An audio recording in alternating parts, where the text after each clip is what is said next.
Store पे गया तो कपड़े वाले ने बाप ने मेरे को ये बात बताई कि मैं सरकारी नौकरी से रिटायर आया हूँ और मेरे बेटे ने क्या किया कि मेरा जो पेंशन का सारा पैसा था और जो एक अनुमानित रकम जो जब रिटायरमेंट पे मिलती है वो भी सारी रकम जो है पहले तो बिजनेस करने के लिए माँ बाप से ली और बिजनेस शुरू करवा दिया। अब वो बिज़नेस तो शुरू हो गया, अब खुद जो लड़का है फिर नशे से नहीं हटा और नशे के चक्कर में वो दिल्ली, नोएडा और बाकी पंजाब के अलग अलग शहरों में रह रहा है। जो पैसे उसके पास हैं उनसे एंजॉय कर रहा है और बूढ़े माँ बाप को जो उन्होंने बिजनेस अपने बेटे के लिए पैसे लगाकर शुरू करवाया था, अब वो बेचारे उस दुकान पे बैठे हुए हैं। तो इस प्रकार है कि नशा तो बिल्कुल ही परिवार नस्लों की नस्लें उजाड़ देता है, चाहे आपके पास जितना मर्जी पैसा हो। हिमाचल कहाँ तक सच है? ये बिल्कुल सत्य है, क्योंकि हिमाचल के लोग रहेंगे ही, क्योंकि पंजाब के लोगों के पास ज़मीनें थी, पैसा था, उन्होंने तो उड़ा दिया पैसा हवा में। पर हिमाचल वालों के पास इतना पैसा भी नहीं है। यहाँ के लोग सामान्य रूप से रहने वाले लोग हैं। हिंदुस्तान वापस भेजा अभी कोई 1 साल पहले की बात है। तो मेरी यही सभी से गुजारिश है और प्रशासन से खासकर यही गुजारिश है, कृपया ये चिट्टे के नशे को जितना जल्दी हमारे हिमाचल से बाहर निकाल सको, यही मेरी गुहार है। सख्त से सख्त कार्रवाई इन लोगों के ऊपर होनी चाहिए। विशाल जी, सिर्फ हिमाचल देश क्यों नहीं पकड़ा जा रहा है या कोई लड़के पकड़े जा रहे हैं, काफ़ी न्यूज़ जो है वायरल हो रही है। तो मेरा तो यही संदेश है प्रशासन में, प्लीज़ रिक्वेस्ट है, कड़ी से कड़ी लोगों के ऊपर शिकंजा कसा जाए। बिकॉज ऐसा ही एक वाक्य मेरे साथ इंग्लैंड में हो चुका है। ऐसी व्यवस्था तो मैंने आज तक, मैं सही बोल रहा हूँ, हिंदुस्तान आता जाता रहता हूँ और विदेशों में भी जाता हूँ। इतना अच्छे तरीके से अगर किसी ने हैंडल किया तो यहाँ पर किया। हाँ, इंग्लैंड में भी वहाँ पर भी सुविधा है, पर इतने 6 कॉल करके हमें बार बार पूछना, ऐसी सुविधा तो हमें विदेशों में भी नहीं मिलती जी।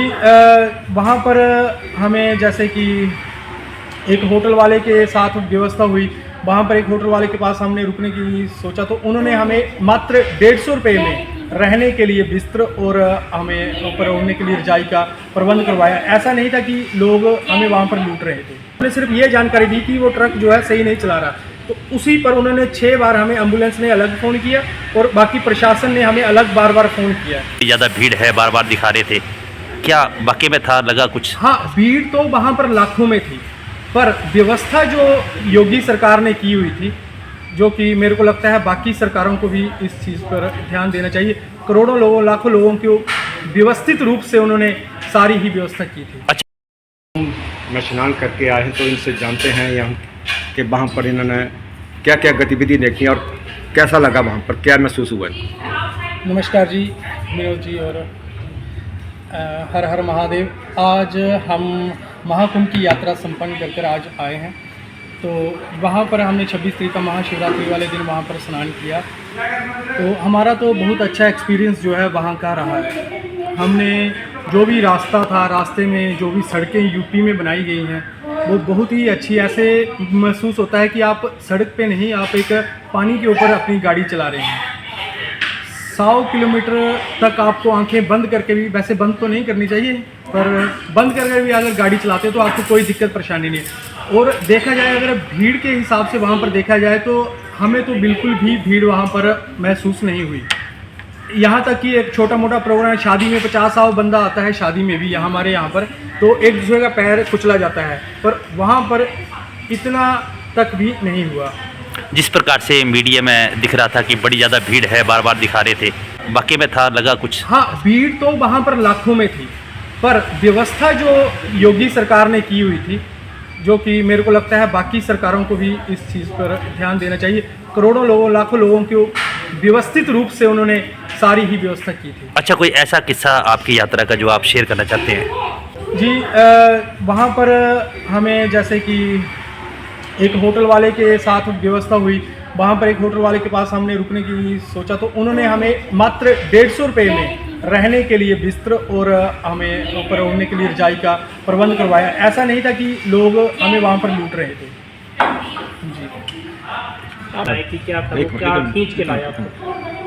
जी। यहाँ पर तो बहुत ही भव्य, मेरे को तो बिल्कुल भी ऐसा नहीं लगता कि मैं पराए देश में आया हूँ। पहली बात तो ये, क्योंकि मेरा पहले जन्मभूमि यहाँ की है, पर जब मैं यहाँ से गया था आज से 15-20 साल पहले, तो वहाँ पर यहाँ पर उतनी अच्छी व्यवस्था नहीं थी।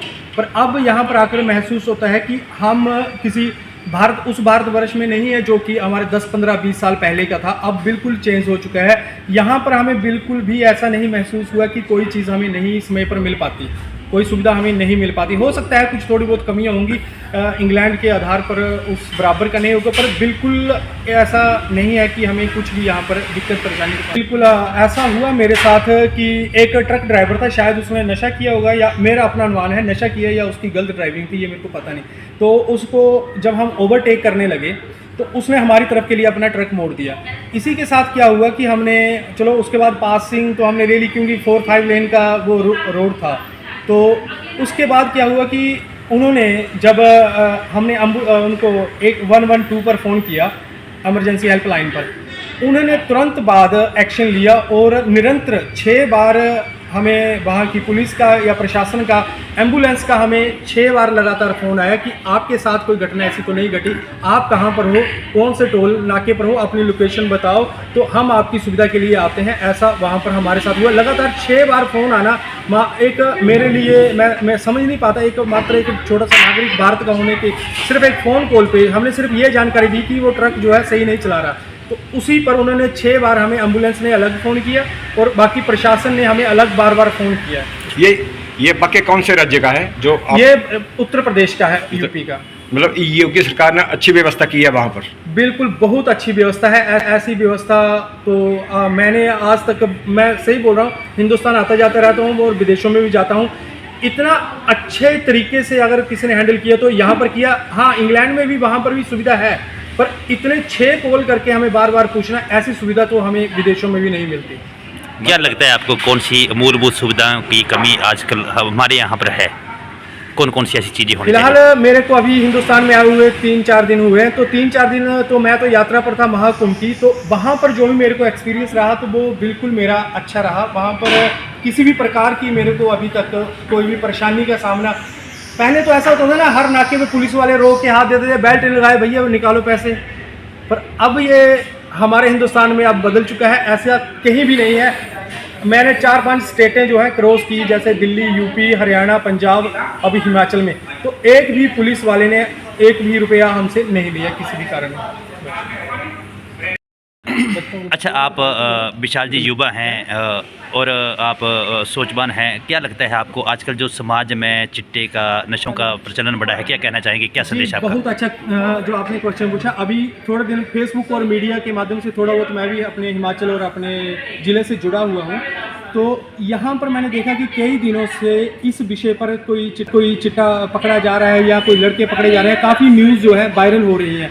तो मेरा तो यही संदेश है, प्रशासन को प्लीज़ रिक्वेस्ट है, कड़ी से कड़ी लोगों के ऊपर शिकंजा कसा जाए। बिकॉज ऐसा ही एक वाक्य मेरे साथ इंग्लैंड में हो चुका है। यहाँ हिंदुस्तान का एक लड़का वहाँ इंग्लैंड आया हुआ था स्टूडेंट के वीज़े के ऊपर, वहाँ पर इसी प्रकार चिट्टे के नशे में लगा हुआ था, और उसकी दयनीय हालत देखते हुए 3 दिन उसको मैंने अपने पास रखा अपने घर पर, और यहाँ तक कि उसको खाना भी दिया। उसकी उंगलियां भी सर्दी की वजह से इतनी मोटी हो गई थी, और सरकार की मदद से, भारत सरकार की मदद से उसको मैंने यहाँ हिंदुस्तान वापस भेजा। अभी कोई 1 साल पहले की बात है।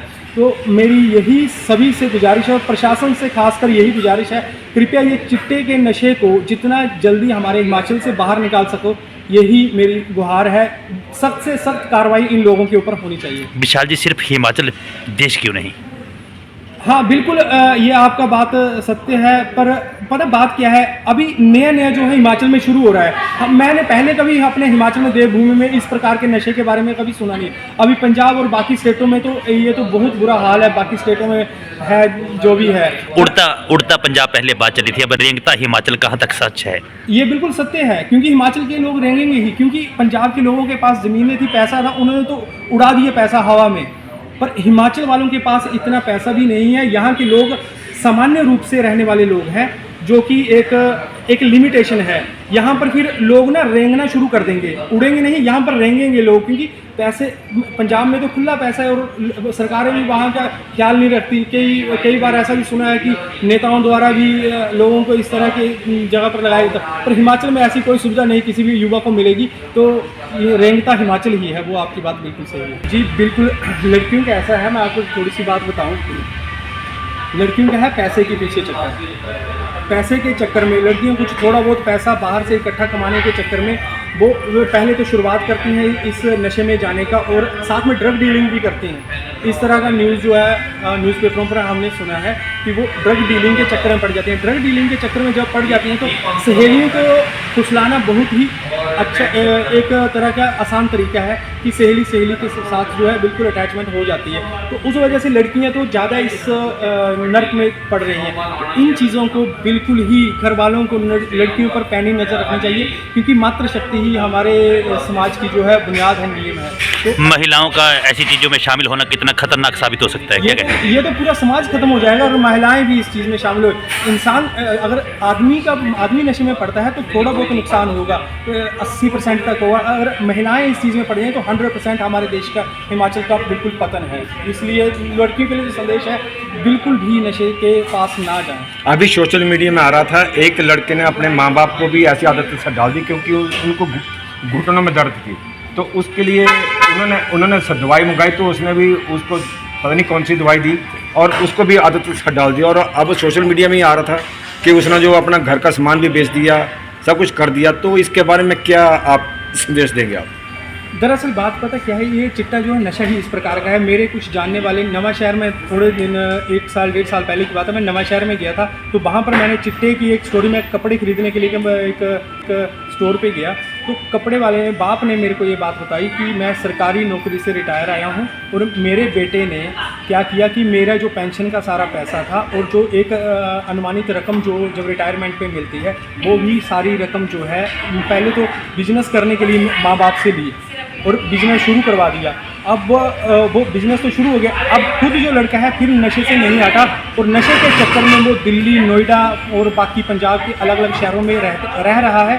जो पैसे उसके पास हैं उनसे एंजॉय कर रहा है और बूढ़े माँ बाप को जो उन्होंने बिजनेस अपने बेटे के लिए पैसे लगाकर शुरू करवाया था, अब वो बेचारे उस दुकान पे बैठे हुए हैं। तो इस प्रकार है कि नशा तो बिल्कुल ही परिवार नस्लों की नस्लें उजाड़ देता है, चाहे आपके पास जितना मर्जी पैसा हो। जैसा कि आपने देख ही लिया होगा, संजय दत्त जो है इतने मशहूर एक्टर हैं, तो संजय दत्त की स्टोरी उसने खुद संजू फिल्म में सारी स्टोरी बताई है कि किस तरह वो इस नशे के गर्द में पड़ा था और कैसे वो तो चलो अमीर लोग हैं, थोड़ा पैसा लगाकर उन्होंने चाहे खून चेंज करवाया, कुछ भी करवाया, अपने लड़के को बचा लिया। पर हम सामान्य लोगों के लिए ये बहुत ही खतरा है। हम वहाँ तक के लिए ट्रीटमेंट भी नहीं करवा सकते।